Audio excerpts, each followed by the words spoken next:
जहां आप पाते दवाइयों के बारे में संपूर्ण जानकारी। दोस्तों आज का वीडियो फिर से आप ही की डिमांड में बना रहा हूं, जो कि फेबुक्सिस्टेट टेबलेट के लिए है। ये एक टेबलेट है जो यूरिक एसिड से रिलेटेड जो प्रॉब्लम्स है उनको ठीक करने के लिए प्रयोग में लाई जाती है। इस वीडियो में इसकी पूरी जनरल इन्फॉर्मेशन बताऊंगा, जिसमें आप जानेंगे इसका क्लासिफिकेशन क्या है, कितनी स्ट्रेंथ में आपको मार्केट में मिल जाती है, किस नाम से इसको आप मार्केट में खरीद सकते हैं, क्या क्या यूज इसके रहते हैं, कॉन्ट्रा इंडिकेशन इसके क्या है, कौन सी स्थिति में इसको दिया जाता है, साइड इफेक्ट, इसके डोज के बारे में, किन किन दवाओं के साथ इस दवा को नहीं ले सकते, इसका इंटरेक्शन क्या है, और वीडियो के लास्ट में मैं आपको बताऊंगा इसकी मैकेनिज्म ऑफ एक्शन के बारे में, किस तरह से कार्य करता है। तो ये सभी बातें इस वीडियो में बताऊंगा। इसलिए वीडियो को पूरा देखें जिससे संपूर्ण जानकारी आपको फेबुक्सिस्टेट टेबलेट के बारे में मिल सके। साथ ही वीडियो को जरूर से लाइक करें और चैनल को सब्सक्राइब करना नहीं भूलें। मैं हूं फेबुक्सिस्टेट एक नॉन प्यूरिन जैंथिन ऑक्सीडेज इनहिबिटर है, जो कि हमारे ब्लड में बढ़े हुए यूरिक एसिड को नॉर्मल तक लाने के लिए प्रयोग में लिया जाता है। फेबुक्सिस्टेट आपको सिर्फ ओरल प्रिपरेशन में ही मिलता है, मतलब इसकी टेबलेट फॉर्म ही अवेलेबल है, इसके अलावा दूसरी कोई भी फॉर्म अवेलेबल नहीं है। फेबुक्सिस्टेट टेबलेट की स्ट्रेंथ की बात की जाए तो ये 40 मिलीग्राम, 80 मिलीग्राम तथा 120 मिलीग्राम की अलग अलग स्ट्रेंथ मिल जाती है। साथ ही जो इसकी बायो अवेलेबिलिटी है 49% मतलब 49% रहती है। इसके हाफ लाइफ की बात करें तो फेबुक्सिस्टेट की जो हाफ लाइफ है 5 घंटे से लगाकर 8 घंटे की होती है।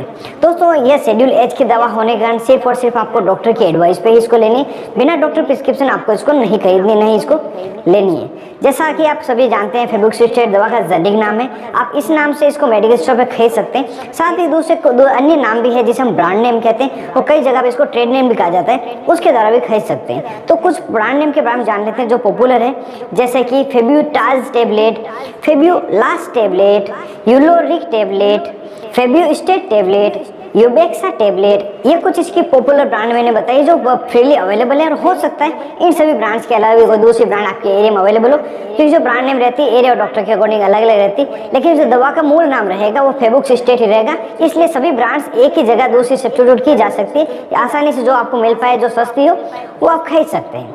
दोस्तों इसके ब्रांड नेम जानने के बाद बढ़ लेते हैं इसकी यूज की तरफ। किस किस बीमारी में इसका प्रयोग लिया जाता है। इसका जो मुख्यतः प्रयोग है गाउट बीमारी को ठीक करने के लिए किया जाता है, जैसे हम सामान्य भाषा में गठिया भी कहते हैं। ये एक प्रकार की हड्डियों की बीमारी है, जिसमें हमारी हड्डियों के जो जॉइंट्स है उसमें स्वेलिंग आ जाती है, रेडनेस वहाँ पे रहता है, गर्म वहाँ फील होगा, दर्द रहेगा, खिंचाव, अकड़न, ये खूब सारी समस्याएं होती है। और स्पेशली ये आपको पाँव में देखेगी, मतलब पाँव के अंगूठे अंगुलियों के पास में, उसके जो जॉइंट्स हैं उनके पास में, साथ ही एडी में, और इसके अलावा आपको हाथ की अंगुलियों में, कलाई में, कोहनी में, सब जगह देखने के लिए मिल सकती है। और कई बार गोट के कारण हमारे शरीर में किडनी भी डैमेज हो जाती है और किडनी स्टोन भी बन जाता है। तो ये सभी समस्याएं गाउट बीमारी के कारण होती है, और इसको ठीक करने के लिए फेबुक्सिस्टेट टेबलेट डॉक्टर द्वारा प्रिस्क्राइब की जाती है। बहुत ही अच्छा पेशेंट को फायदा मिलता है।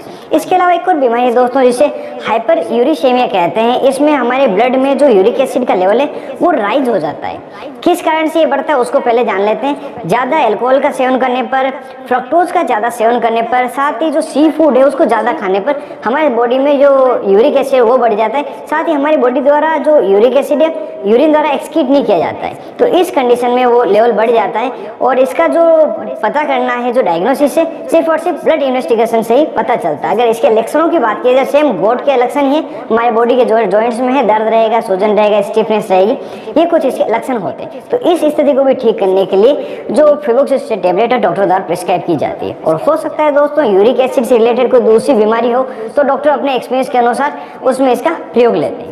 अब जानते हैं फेबुक्सिस्टेट टेबलेट का प्रयोग कब किया जाता है।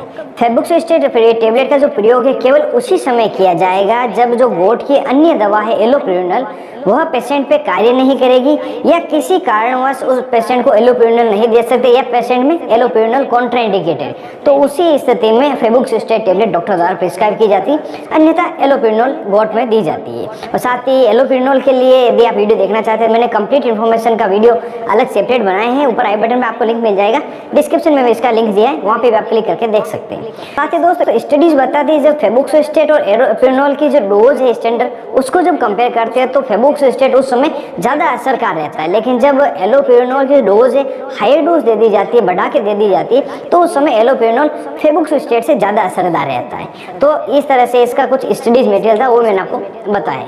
दोस्तों फेबुक्सिस्टेट सभी पेशेंट को दी जाती है जिनको गोट की प्रॉब्लम रहती है, यूरिक एसिड की समस्या रहती है, लेकिन कई सारे ऐसे पेशेंट है जिनको ये दवा नहीं दी जा सकती, कॉन्ट्रा इंडिकेटेड है, ये अगर दे तो उसकी मात्रा कम करके डोज कैलकुलेट करके देते हैं। तो कुछ कंडीशन ऐसे जैसे ये मतलब यदि कोई पेशेंट हो उसको हार्ट रिलेटेड प्रॉब्लम मतलब हार्ट अटैक उसको आया हो या स्ट्रोक की समस्या उसको हो, साथ ही लीवर डिजीज या किडनी डिजीज पेशेंट को हो, कैंसर की बीमारी उसे हो या कोई ऑर्गन ट्रांसप्लांट किया हो जैसे लंग्स का ट्रांसप्लांट, हार्ट, लीवर, किडनी किसी का ट्रांसप्लांट किया हो, तो इन सभी स्थितियों में यह दवा है जो डोज कैलकुलेट करके दी जाती है। तो इन स्थितियों के बारे में अपने डॉक्टर को जोर से बताएं। साथ ही न्यूरोलॉजिकल डिसऑर्डर भी आपको है तो उसके बारे में भी अपने डॉक्टर को बताएं, जिससे कि जो फेबुक्सिस्टेट है इसकी डोज एडजस्ट करके दी जा सके।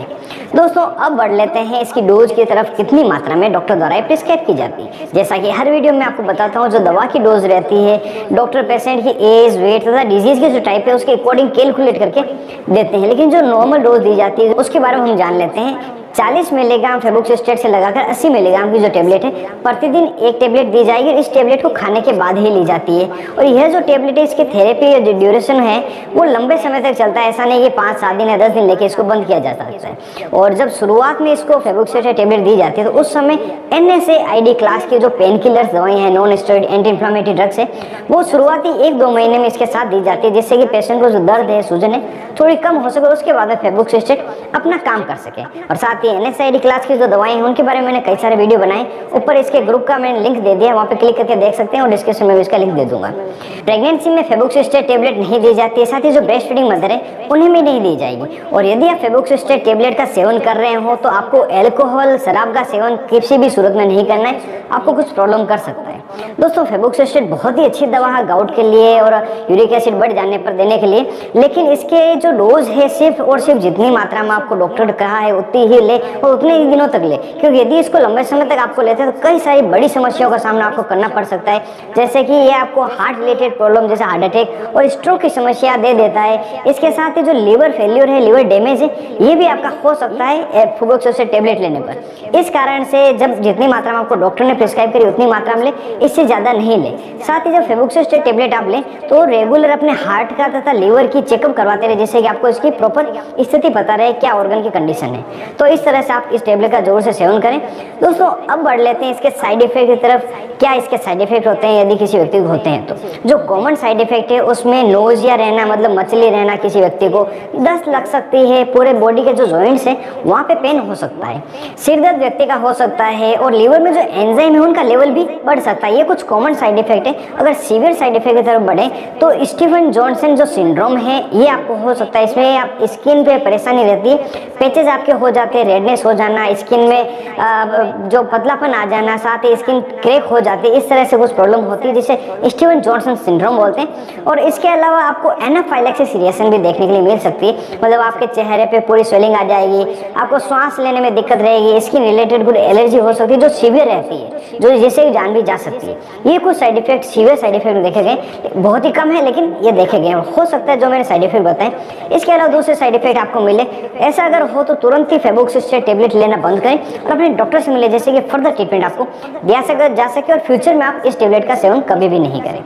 दोस्तों आगे के पार्ट में बढ़ लेते हैं, इस टेबलेट के इंटरेक्शन क्या है। वैसे तो फेबुक्सिस्टेट टेबलेट के साथ में कई अदर मेडिसिन दी जाती है, जैसे NSAID क्लास की दवा है, कोई दूसरी मेडिसिन है, लेकिन कुछ मेडिसिन ऐसी जो इसके साथ नहीं दी जा सकती, इसके प्रभाव को या तो कम कर देगी या उसको प्रभाव को बढ़ा देगी।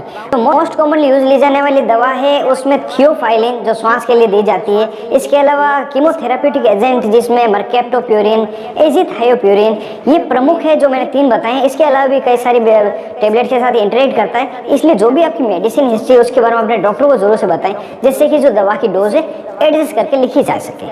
दोस्तों अब वीडियो के लास्ट में बता देता हूँ आपको इसका मैकेनिज्म ऑफ एक्शन क्या रहता है, फेबुक्सिस्टेट किस तरह से काम करता है। सबसे पहले हम जान लेते हैं यूरिक एसिड किस प्रकार से बनता है बॉडी में। हमारे बॉडी में जेंथिन नाम का एक प्रोडक्ट है जो कि ऑक्सीडेज होकर हाइपोजेंथिन में कन्वर्ट होता है और हाइपोजेंथिन यूरिक एसिड में बदल जाता है। और ज़्यादा यूरिक एसिड होने पर कई बार हमारी बॉडी से यूरिन द्वारा बाहर निकाला जाता है, लेकिन जब यूरिन द्वारा बाहर नहीं निकाला जाता है हमारे ब्लड में उसका लेवल बढ़ जाता है। जब फेबुक्सिस्टेट टेबलेट दी जाती है तो वह जेंथिन से जब ऑक्सीडेज होकर हाइपोजेंथिन बदलता है और जो एक्टिव सेंटर है जिसका नाम मोलिबेडनम टेरिन है उसको ब्लॉक कर देता है, उसको अवरुद्ध कर देता है, जिस कारण से जेंथिन हाइपोजेंथिन में नहीं बदल पाता और हाइपोजेंथिन यूरिक एसिड में नहीं बदल पाता, जिससे इसका प्रोडक्शन कम हो जाता है और बीमारी को धीरे धीरे ठीक किया जा सकता है। तो इस तरह तरह से ये अपना कार्य करता है। बिल्कुल सरल भाषा में बताया है, उम्मीद करता हूँ आपको समझ में आ गया होगा। और इसी के साथ मैंने कंप्लीट डिटेल जो फेबुक्सिस्टेट टेबलेट के बारे में थी, पेशेंट के लिए इंपॉर्टेंट और जो स्टाफ के लिए इंपॉर्टेंट थी, मैंने आपको बताई है। उम्मीद करता हूँ आपको वीडियो जरूर से पसंद आया होगा और कई सारी नई जानकारी आपको मिली होगी। यदि वीडियो आपको पसंद आ गया हो जरूर से इसको लाइक करें और ज़्यादा से ज़्यादा इसको शेयर करें जो किसी और के भी काम आ सके। और अभी